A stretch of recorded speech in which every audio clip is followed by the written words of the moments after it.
നിങ്ങൾ എപ്പോഴെങ്കിലും സഹിക്കാൻ പറ്റാത്തൊരു നെഞ്ചുവേദന അനുഭവിച്ചിട്ടുണ്ടോ? ഇങ്ങനെ ഒരു സിറ്റുവേഷനിൽ ഒരു യൂട്യൂബ് വീഡിയോ കണ്ടിട്ടാണോ നിങ്ങൾ അതിനുള്ള റെമഡി കണ്ടെത്തുക? അല്ല എന്നാണ് ഞാൻ വിശ്വസിക്കുന്നത്.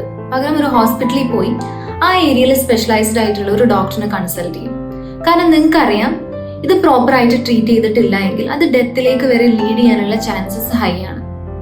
ഇതുപോലെ ഒരു ചെറിയ മാനസിക ബുദ്ധിമുട്ട് വരുമ്പോൾ നമ്മളിൽ പലരും യൂട്യൂബ് വീഡിയോസ് കണ്ടിട്ട് ഒരു ഇൻസ്റ്റന്റ് സൊല്യൂഷൻ അല്ലെങ്കിൽ ഒരു ഇൻസ്റ്റന്റ് റെമഡി കണ്ടെത്താൻ ശ്രമിക്കാറില്ലേ?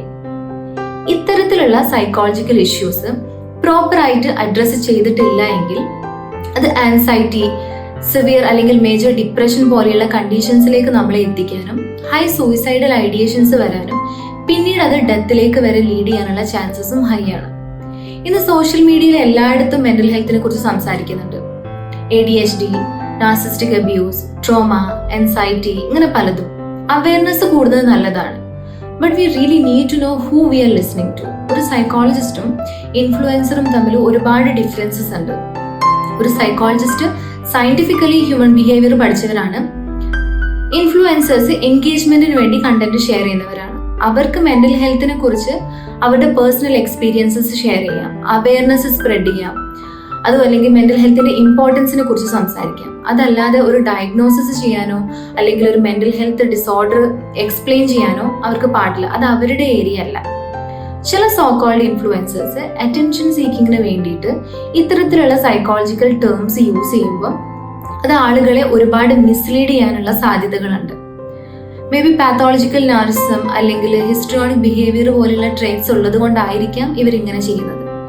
ഇവിടെ അക്യുറസിയെക്കാട്ടും കൂടുതൽ അറ്റൻഷൻ സീക്കിങ്ങിനാണ് ഇവർ ഇമ്പോർട്ടൻസ് കൊടുക്കുന്നത്.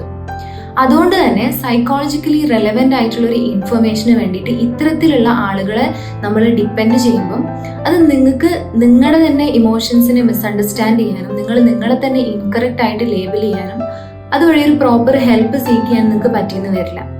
ഇത് നിങ്ങളിൽ ഐഡന്റിറ്റി കൺഫ്യൂഷൻ, അൺനെസസറി ആൻസൈറ്റി ഒക്കെ ക്രിയേറ്റ് ചെയ്തേക്കാം. ഇപ്പൊ റീസെന്റ് ചൈനയിലെ ഒരു റൂൾ വന്നു. അവിടെ സോഷ്യൽ മീഡിയ ഇൻഫ്ലുവൻസേഴ്സിന് അവരുടെ ഏരിയ ഓഫ് എക്സ്പെർട്ടീസിനെ കുറിച്ച് മാത്രമേ പബ്ലിക്കിനോട് സംസാരിക്കാൻ പാടുള്ളൂ. ഇതല്ലാതെ മെഡിസിൻ, ഹെൽത്ത്, ലോ ഇങ്ങനെയൊക്കെയുള്ള ഏരിയാസിനെ കുറിച്ച് സംസാരിക്കണം എന്നുണ്ടെങ്കിൽ അവർക്ക് റെലവെന്റ് ആയിട്ടുള്ള ഒരു ക്വാളിഫിക്കേഷൻ ഉണ്ടായിരിക്കണം. ഫോർ എക്സാമ്പിൾ, ഇപ്പൊ സ്കിൻ കെയറിനെ കുറിച്ച് സംസാരിക്കണം എന്നാണെങ്കിൽ ഒരു പ്രോപ്പർ കോസ്മെറ്റോളജി ബാക്ക്ഗ്രൗണ്ട് അവർക്ക് ഉണ്ടായിരിക്കണം. അല്ലാത്ത പക്ഷം അതിനെക്കുറിച്ച് സംസാരിക്കാൻ പാടില്ല. നിലവിലിപ്പോൾ ഇന്ത്യയിൽ അങ്ങനെ ഒരു റൂളില്ല. അങ്ങനെ ഒരു റൂള് വരാൻ വെയിറ്റ് ചെയ്യുന്നതിന് പകരം ഈ കാര്യങ്ങളെ കുറിച്ച് നമ്മൾ എല്ലാവരും അവെയർ ആയിരിക്കുക, അതിന് വേണ്ടിയിട്ടുള്ള പ്രിക്കോഷൻസ് എടുക്കുക എന്നുള്ളത് വളരെ ഇമ്പോർട്ടൻ്റ് ആണ്. അല്ലെങ്കിൽ അത് സൊസൈറ്റിയിൽ ഒരുപാട് ഹാംഫുൾ എഫക്ട്സ് അല്ലെങ്കിൽ അപകടങ്ങൾ ഉണ്ടാക്കാനുള്ള സാധ്യത വളരെ കൂടുതലാണ്.